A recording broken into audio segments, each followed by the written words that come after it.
The sanctions were supposed to work. That was the assumption. Restrict the chips, cut the software access, squeeze the financing channels, block the advanced lithography machines, pressure allies into compliance, and eventually, China's growth model starts cracking under its own weight. Instead, China spent the last several years quietly constructing something much larger than a manufacturing economy. And I don't think Washington fully understood what it was watching. Because this isn't just about semiconductors anymore, or EVs, or solar panels, or shipbuilding. Those are symptoms. The real story is that China used external pressure to speed up a transition the country had already started after the 2008 financial crisis, away from dependence on Western demand and toward industrial self-sufficiency at a scale the modern world has never really seen before. A scale measured not in factories but ecosystems. That's the word that matters here. In 2023, China's manufacturing output exceeded the combined manufacturing output of the United States, Germany, Japan, South Korea, and the United Kingdom together. Not estimated capacity, actual output. Most people heard that statistic once, nodded, then moved on with their lives as if that wasn't one of the largest shifts in economic gravity in a century. I don't think we've emotionally processed what that means yet. Because manufacturing isn't just about exports, it's research labs, materials science, ports, freight rail, industrial robotics, vocational training, machine tools, chemical supply chains, electricity generation, rare earth refining, precision optics, batteries, drones, satellites, AI infrastructure, steel, copper, cement, data centers, entire cities organized around production. The West still talks about sectors. China built systems. And the strange part is that American policy may have accelerated the process. Remember the CHIPS and Science Act in 2022? Washington framed it as an industrial awakening, finally bringing advanced manufacturing back after decades of outsourcing. Fair argument, honestly.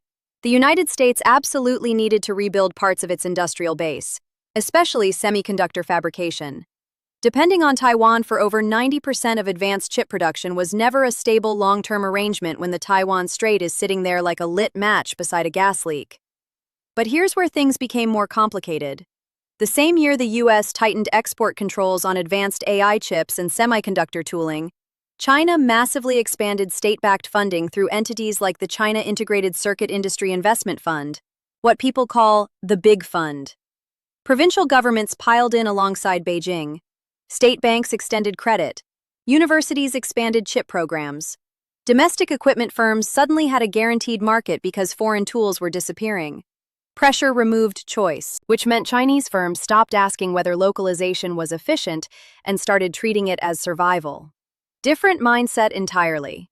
There's a tendency in Washington think tank circles to describe China's economy as artificially supported, as though subsidies somehow invalidate industrial outcomes. I understand the criticism. Some Chinese sectors absolutely suffer from overcapacity and distorted incentives. The property market crisis is real. Local government debt is ugly. Youth unemployment became politically sensitive enough that Beijing literally stopped publishing parts of the data for a period. Those are not small problems. But there's another side to this argument that gets dismissed too quickly. If the state subsidizes a strategic industry for 20 years and eventually dominates the global market, at what point do we stop calling it distortion and start calling it strategy? That's the uncomfortable accounting problem underneath all of this. BYD was barely taken seriously outside China a decade ago. Then Tesla unintentionally trained China's EV supply chain by proving electric cars could be aspirational instead of glorified golf carts. Beijing layered subsidies, procurement incentives, charging infrastructure, mineral processing control, and battery investment on top of that opening. CATL scaled. BYD vertically integrated almost everything.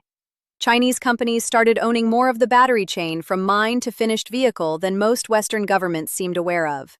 And suddenly Europe woke up one morning realizing Chinese EVs were arriving cheaper than some domestic combustion cars. That happened fast. Faster than political systems usually adapt. There's a line buried in several European industrial reports that I keep thinking about.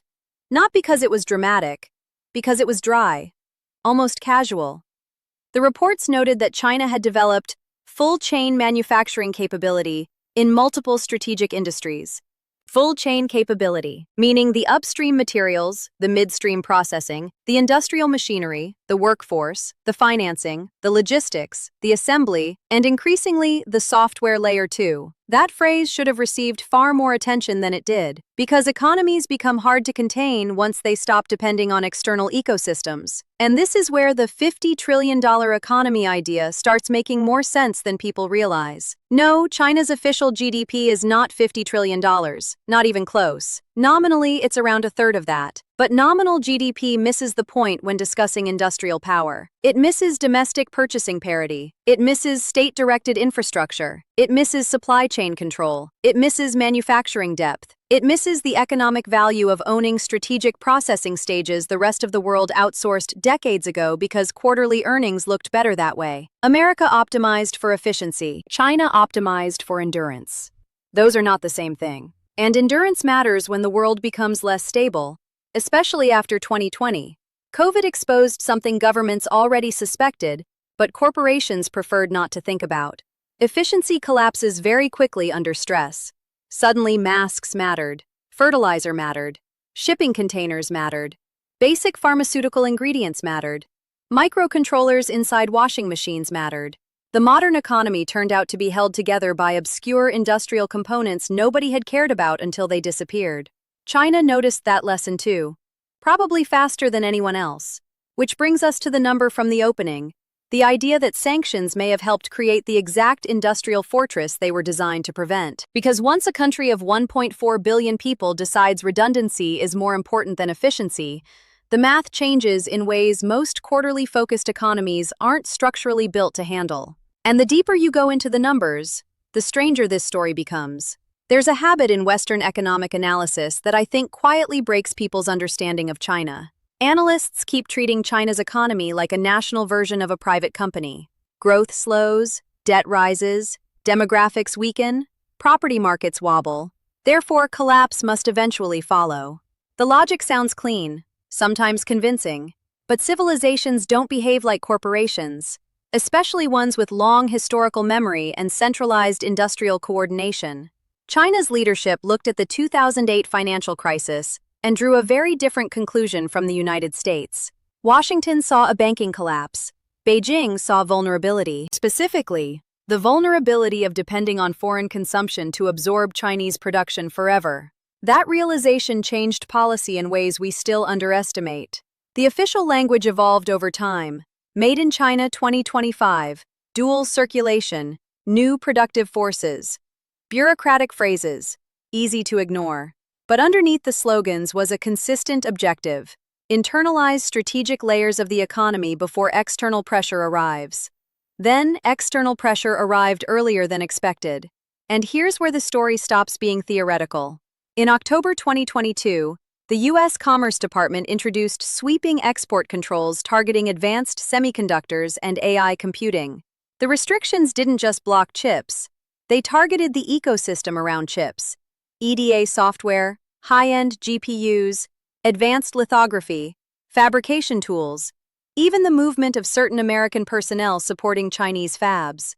The logic made sense from a national security perspective. Artificial intelligence increasingly overlaps with military capability. Surveillance systems, autonomous targeting, cyber operations, signal processing, drone swarms. Washington wasn't going to casually accelerate a rival's computational capacity. Reasonable. But economic systems react in ways policymakers don't fully control once incentives shift hard enough. Huawei is the perfect example. For years, Western analysts treated Huawei almost exclusively as a telecom company with security concerns attached. Fair enough, but after sanctions intensified, Huawei evolved into something closer to a national industrial coordination project. Not formally, maybe, but functionally. The company lost access to Google's Android ecosystem, advanced TSMC fabrication, and key American suppliers. Under normal assumptions, that should have crippled it permanently. Instead, Huawei survived long enough for domestic substitutes to mature around it. By 2023, Huawei and SMIC were producing 7-nanometer class chips domestically in China, despite export controls specifically designed to stop that from happening. Yields may not match TSMC, costs may be higher, efficiency may lag, all true. But that wasn't the important part. The important part was psychological, because the moment China proved advanced chips could still be produced under sanctions, even imperfectly, the strategic conversation changed. The debate stopped being, "Can China be stopped?" and became, "How expensive will slowing China actually be?" Different question entirely. And expensive is the key word here. The United States is discovering something difficult about industrial containment. Once supply chains globalize deeply enough, sanctions become partially self-taxing. NVIDIA lost access to a massive market and started designing downgraded AI accelerators specifically for Chinese compliance thresholds. ASML faced pressure over EUV exports, while still depending heavily on Chinese revenue for older systems. American firms increasingly navigate a strange reality where national security goals and shareholder incentives pull in opposite directions. Nobody likes saying that out loud because it sounds politically awkward, but it's true. There's also a deeper issue hiding underneath the semiconductor headlines. Chips are glamorous. Industrial chemistry isn't. Machine tools aren't. Grid transformers definitely aren't. Unfortunately, civilizations run on the boring layers. China understood this earlier than most countries. Look at shipbuilding. In 2024, Chinese shipyards accounted for more than half of global commercial shipbuilding output. The United States barely registers comparatively. And before someone says, "Well, America doesn't need commercial shipbuilding dominance," maybe not directly, but shipbuilding capability overlaps with steel production, heavy manufacturing, welding expertise, marine engines, logistics infrastructure, naval scalability, and workforce continuity. Industrial sectors leak into each other. That's the part economic discussions often miss. You don't become dominant in batteries without chemical processing expertise. You don't dominate solar without polysilicon refinement. You don't scale drones without motors, sensors, batteries, software integration, and supply chain coordination. Each layer reinforces the others until the ecosystem itself becomes the advantage. The ecosystem is the moat. And honestly, some of this was visible years ago. There was a 2015 Rand Corporation assessment discussing China's industrial policy trajectory and concerns around advanced manufacturing localization. German industrial groups warned about dependency exposure long before the political system caught up. Even Japanese firms quietly started reassessing strategic supply vulnerabilities after rare earth disruptions more than a decade ago. The signals existed. Markets just kept rewarding short-term efficiency anyway. Because moving production to China worked, consumers got cheaper products, corporations improved margins, investors were happy. Politicians enjoyed low inflation without having to explain why domestic industrial capacity was eroding underneath it. Everybody benefited, until geopolitics returned. And geopolitics always returns eventually. There's a detail from the pandemic period I still think about. During parts of 2020 and 2021, China controlled roughly half the world's mask production capacity, while also dominating large portions of pharmaceutical precursor manufacturing. Entire governments suddenly realized essential goods were sitting inside supply chains they didn't fully control during a global emergency. That realization changed elite thinking more than speeches ever could. Quiet panic tends to clarify strategy, which is partly why industrial policy returned across the West after decades of neoliberal consensus. The Inflation Reduction Act, European subsidy programs, Japanese semiconductor partnerships, India's production-linked incentives. Even countries traditionally skeptical of state-led industry started intervening aggressively. The ideological pendulum swung fast. But here's the problem. China started earlier, sometimes much earlier. CATL didn't become the world's largest EV battery producer overnight. China didn't wake up one morning with dominance in rare earth refining. These were cumulative advantages built over years of coordinated policy, cheap financing, infrastructure expansion, protected domestic markets, forced technology transfers in some cases, and brutal internal competition between Chinese firms themselves. People forget that last part. Chinese companies aren't succeeding because competition disappeared. In many sectors, they're surviving because competition inside China became almost feral. Margins collapsed, companies consolidated, weak firms died, survivors emerged terrifyingly efficient. It's capitalism with state direction layered on top. Messy, contradictory, hard to categorize cleanly, which makes Western analysis uncomfortable because people prefer familiar labels. Communist, capitalist, free market, state-controlled. China is simultaneously too capitalist for old socialist definitions and too state-directed for liberal market orthodoxy. So analysts keep trying to force it into frameworks that no longer fit. And meanwhile, the industrial base keeps expanding. But this is where the story turns, because there's a serious argument that China's apparent strength is hiding a structural weakness large enough to break the entire model later on.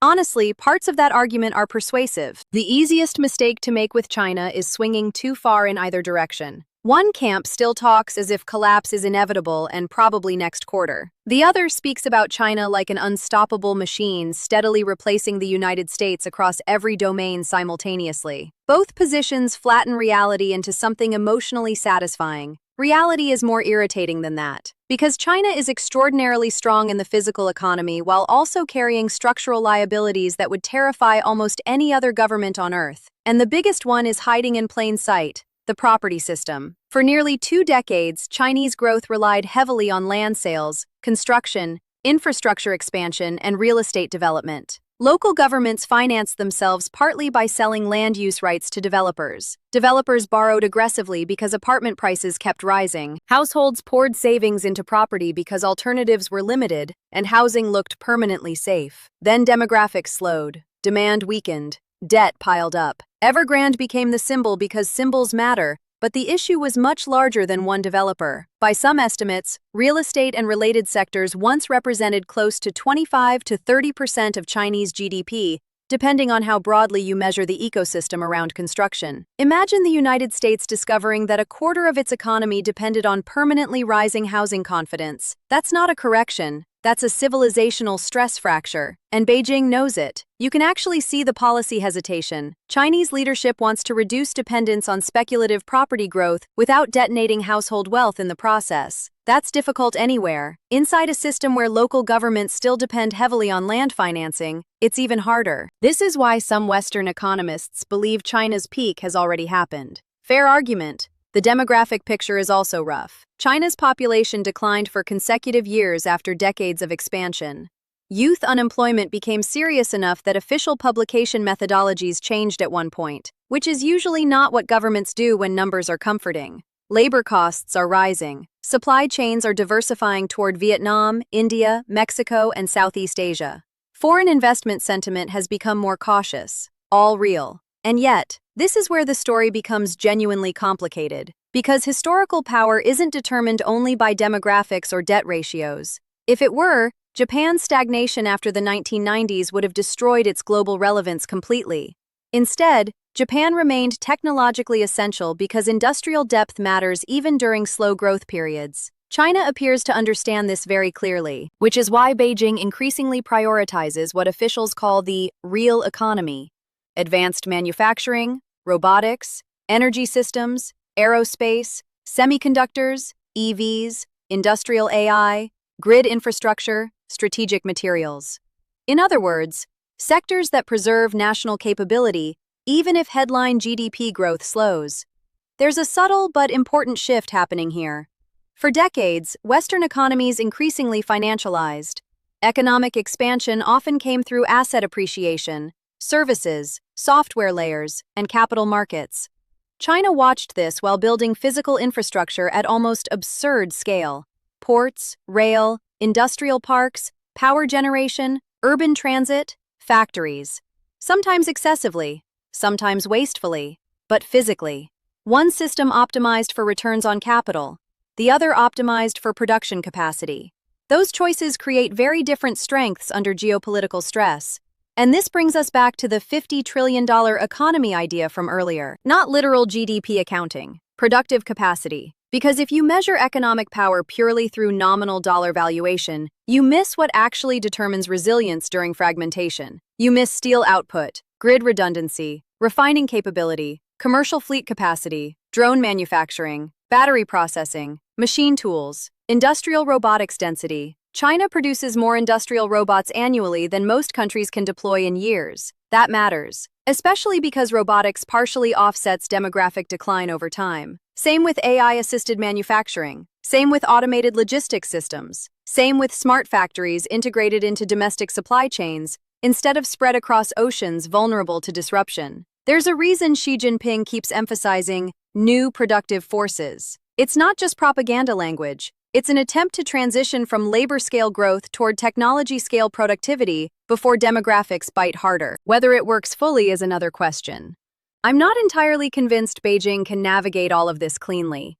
Debt still matters, trust matters, capital flight matters. Political centralization sometimes suppresses the kind of bottom-up experimentation innovative economies need. Crackdowns on firms like Alibaba damaged business confidence more than Chinese officials probably expected.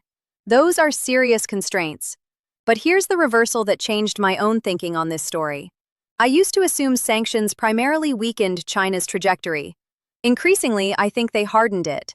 Not stronger in every area, not invulnerable, but more strategically coherent. Pressure forced prioritization. Look at the energy transition. China now dominates solar manufacturing, battery production, EV supply chains, and large portions of rare earth processing simultaneously.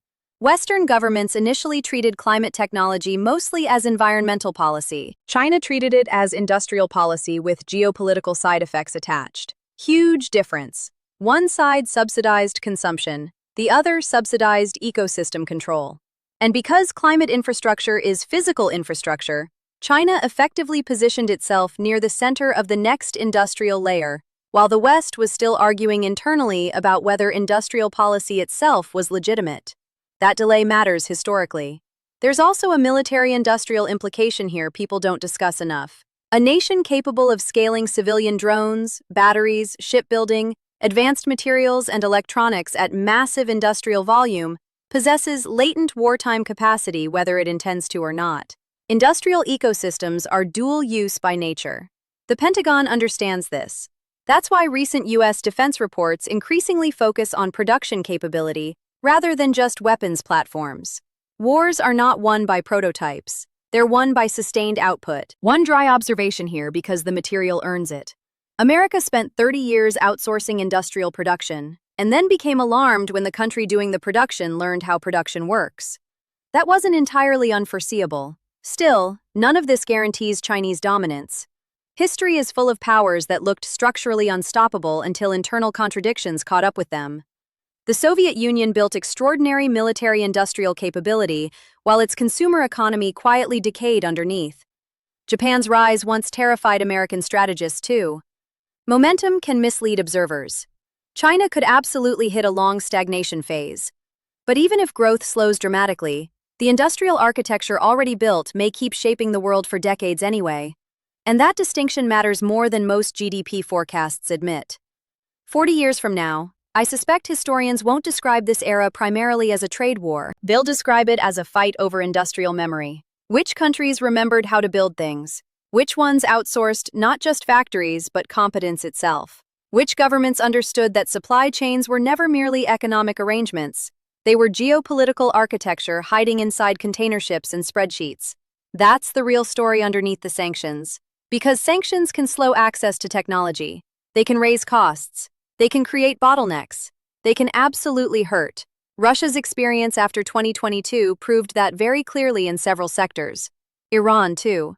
Financial isolation matters. Semiconductor restrictions matter. Access to dollar liquidity matters. But sanctions become less decisive when the targeted country already possesses continental scale, domestic demand, state coordination capacity, manufacturing depth, and increasingly sophisticated technology ecosystems of its own. China isn't Serbia in the 1990s. It isn't Iraq under embargo. It isn't even the Soviet Union isolated from global consumer trade. China is deeply fused into the modern economic operating system itself. That changes the equation. And honestly, Washington partially understands this now. You can see the shift in language. The Biden administration gradually moved from broad decoupling rhetoric toward phrases like de-risking and small yard, high fence. Translation: fully separating the two economies would probably damage the West more than policymakers initially imagined. Apple learned this the hard way. People talk casually about moving production out of China as though factories are Lego bricks. But manufacturing ecosystems are social organisms. Shenzhen isn't valuable because one factory exists there. It's valuable because thousands of suppliers, engineers, toolmakers, logistics firms, component specialists, industrial designers, and skilled workers exist within hours of each other. Tim Cook once described China's manufacturing depth as unmatched, not because of low wages, but because of concentration of expertise. That distinction got lost politically because cheap labor was the easier narrative. By the late 2010s, China was already producing more STEM graduates annually than the United States, India, Germany, France, and several other advanced economies combined in certain categories. Quantity alone doesn't guarantee innovation, obviously. Quality varies, creativity matters, research culture matters, but scale changes probabilities. A country graduating huge numbers of engineers while also building industrial ecosystems around them is not easy to contain indefinitely, especially when AI enters the picture. This is the part I think people still underestimate. Artificial intelligence is often framed like a software race. Better models, faster inference, smarter algorithms. Important, yes, but over time, AI advantage compounds most effectively when paired with industrial scale. Robotics, manufacturing automation, logistics optimization, autonomous systems, power infrastructure, physical AI. And China is unusually positioned for that world because it already dominates many of the physical layers underneath it. That doesn't mean China wins. I actually dislike that framing because global systems aren't football matches. The United States still possesses enormous advantages. Capital markets, elite universities, military alliances, software ecosystems, advanced research institutions, reserve currency dominance, energy production, aerospace leadership. American innovation culture remains incredibly powerful. Silicon Valley still matters enormously. ASML still matters. TSMC still matters. NVIDIA still matters. The West is not declining into irrelevance no matter how dramatic some internet commentary becomes. But the old assumption that China would remain permanently dependent while America occupied the uncontested technological center, that assumption looks weaker every year. And there's a psychological reason this debate gets so emotional. For decades, globalization allowed Western countries to believe they could separate innovation from production. Design the iPhone in California, manufacture it elsewhere, keep the high-value layers at home, reasonable model. Until the manufacturing side started accumulating skills, infrastructure, supplier networks, process engineering knowledge, and eventually innovation capacity of its own. Industrial learning compounds. That's what happened here. Remember the phrase from part 1? Full chain manufacturing capability? This is where it lands. Once a country controls enough of the industrial stack internally, sanctions stop functioning like walls and start functioning like weather. Damaging, expensive, annoying, but survivable. Sometimes even motivating. My own view? I think both Washington and Beijing are preparing for a world where economic interdependence no longer guarantees political stability. That's the real transition underway. Not globalization ending completely, that's too simplistic. But globalization becoming conditional, strategic, fragmented around trust networks and industrial security. A colder world, economically speaking, which means redundancy becomes rational again, domestic production becomes rational again, resource security becomes rational again. Nations will willingly pay inefficiency costs they would have considered absurd 15 years ago because resilience has become politically valuable after the pandemic, the semiconductor shortages, the wars, the shipping disruptions. Cheapness no longer feels safe. That shift alone may define the next generation of economic policy more than interest rates or stock markets. And here's the prediction I'll stake my reputation on. The next decade will not be decided primarily by who invents the most advanced technology first. It will be decided by who can industrialize it fastest at scale under pressure. That's a different competition. The country that wins that race may not always look the most elegant. It may not even look the most innovative at first glance. But it will quietly control the infrastructure everyone else eventually depends on. Which, if we're being honest, is already happening in several industries. Not all, but enough. One final thought. Empires usually assume their dominance is natural until they encounter a rival operating under completely different assumptions about time, sacrifice, and state power. America spent decades believing integration would gradually liberalize China. China spent those same decades learning how the American-led system worked from the inside. Both sides misread the other, and somewhere in Shanghai, probably at this exact moment, another industrial park is being built while American politicians hold another hearing about whether China should be allowed to build industrial parks. History has a sense of humor sometimes. If you want the next one, stick around. The next story is even stranger.